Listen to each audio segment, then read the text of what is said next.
Hi welcome back to my channel అండి. ఈరోజు కొత్త చికెన్ రెసిపీతో మీ ముందు వెరైటీ అయిన చికెన్ రెసిపీతో మీ ముందు వచ్చేసాను. ఒక 1/4 కిలో చికెన్ తీసుకొని అందులో కాస్తంత salt, 1 teaspoon chilli powder, 1 teaspoon ధనియా powder, 1 teaspoon tamarind powder, కాస్తంత ఆయిల్ వేసి బాగా మిక్స్ చేసుకొని చేతులతో బాగా మిక్స్ చేసి 5 or 10 మినిట్స్ ఫ్రిడ్జ్లో ఉంచుకోవాలి. తర్వాత ఈ లోపల మనం ఒక మసాలాని దాన్ని తయారు చేసుకోవాలి. ధనియా, కొత్తిమీర, జీలకర్ర, అల్లము, వెల్లుల్లి ఈ పేస్ట్ వీటన్నిటిని కూడా మిక్సీకి పట్టుకొని పక్కన పెట్టుకోవాలి. తర్వాత ఒక బాణలి తీసుకొని ఆయిల్ బాగా వేగిన తర్వాత ఆనియన్స్ వేసుకోవాలి. ఆనియన్ వేగిన తర్వాత చిల్లీ స్లైస్ వేసుకోవాలి. చిల్లీ స్లైస్ వేసుకున్న తర్వాత మనము బాగా గార్నిష్ చేసి పెట్టుకున్నాం ఈ చికెన్ ఎత్తి అందులో వేయాలి.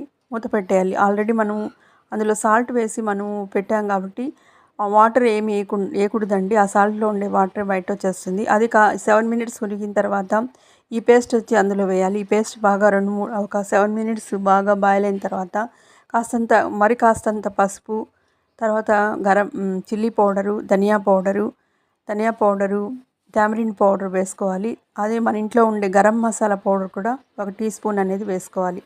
వేసుకొని బాగా వేయించుకొని మూత అయితే పెట్టేయాలి. ఫైనల్గా అయితే ఇలా వచ్చిందండి.